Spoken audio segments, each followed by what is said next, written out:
Please help me. I recently made a proposal to a woman I love. When she was younger, she had a childhood crush on a guy who was F***ck boy and a player, and she has been in love with him ever since.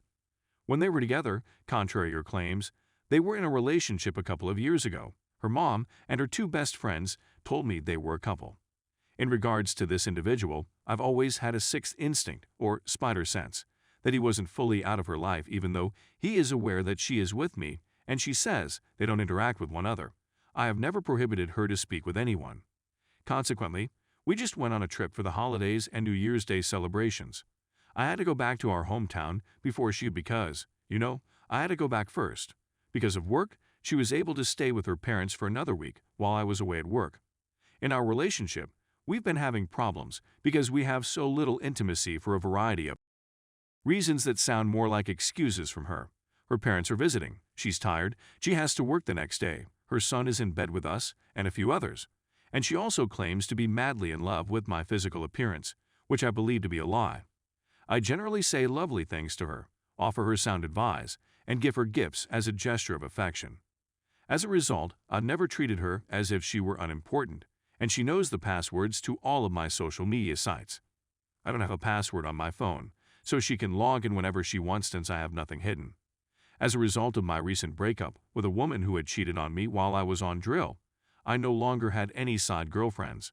On December 31st, my fiancée and her son participated in a local activity for children with the help of a friend, and her woman friend posted pictures of the event on social media, not my fiancé. When he saw the photos, he immediately phoned my fiancé. My fiancé said that he had called her and that they had spoken for a long period in an attempt to catch up, but I had the impression that she wasn't telling me everything. She asked me to get her phone and do some work on it a few days ago. When she did, I noticed they were having a conversation in WhatsApp, and I went to read what they were talking about, and it was nothing out of the ordinary, but I then proceeded to enter my fiancée's chat with her two best friends. I knew this was wrong, but I had a feeling there was more going on, and that she wasn't telling the truth. In this conversation with her two closest friends, additionally, my fiancée said that she had told this guy the same thing about having but that they needed to wait until the proper time.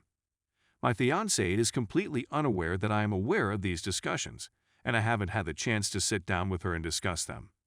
Although she's been extremely loud in her insistence that I should trust her, it's difficult for me to do so when she's lying to me. What do you think you'd do in this situation? Would you be willing to call it quits? Inquire about the details of her explanations. Sorry for the long tail. Please accept my apologies for this. Update 1. The last time I checked, my original post had been made 28 days ago, and I'd like to submit an update.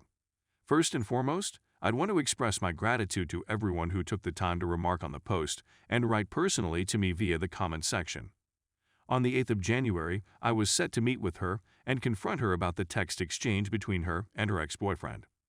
On the 7th of January, I was driving home from work and chose this two-lane road since it was the route I was used to taking at the time.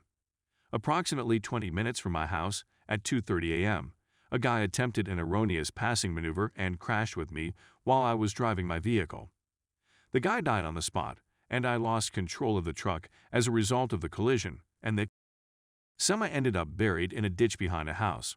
I had lost consciousness, and I only regained awareness after a period of time when a motorist behind me and another individual called my name from my passenger door.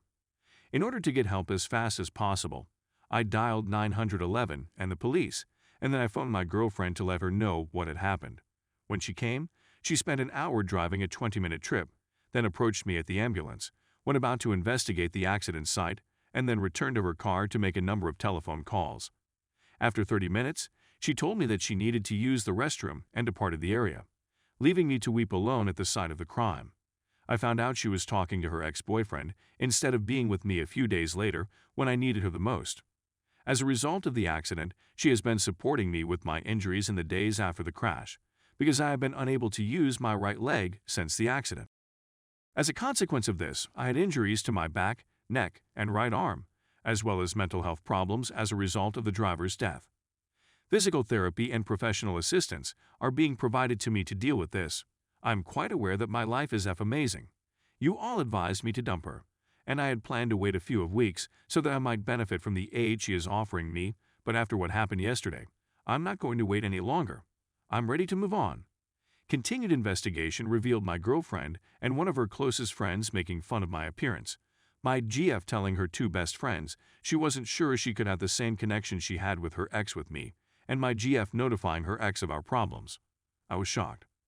On the way there, she asked me what my psychologist had told me, and I replied, "My doctor asked me if you're willing to seek help to help the relationship," to which she became offended and began raising her voice at me. And ladies and gentlemen, at that moment, I told myself, F the help she's giving you, get the F out. She was furious, and I told her, get the F out. We were about 30 minutes away from home, so I told her what I saw on her phone, and that even though I love you, you don't love me, and I cannot battle against the feelings you still have for your ex, and that I need the ring back, and that you can go F the ex now. We returned home, and she had a shower with her child, followed by me taking a shower and retiring to my room. When we get home, I'll give you an update on what happened. Update 2. The kindness of everyone has meant a lot to me, but coping with everything is taking its toll on me. My closest friend and family are in Texas, and I'm all alone here in Florida.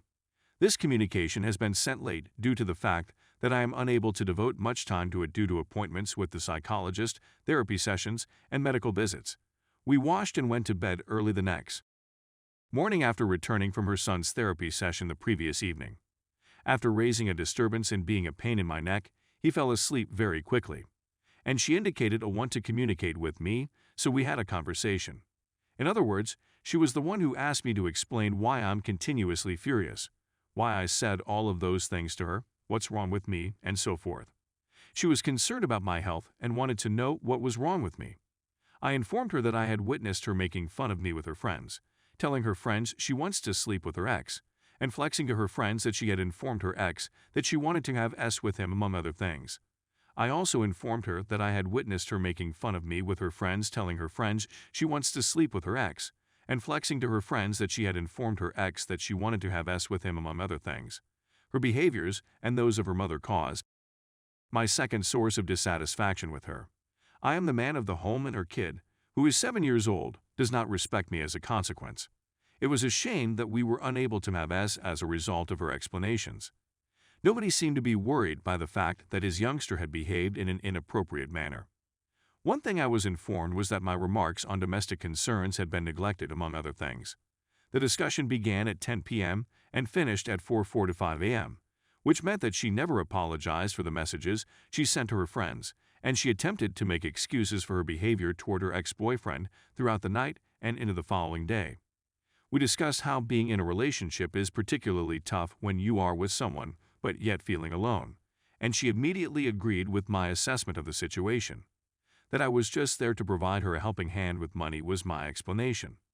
I told her that I had done my assignment and was ready to go on to the next phase of the process. When the narrator asks, "How can you encourage me to put my trust in you and then do this nonsense?" the narrator responds, "I have told you," I answered emphatically. I'm referring to one of the town's hotels in particular at this point. I'm slowly but steadily taking my belongings from the home and putting them away in storage.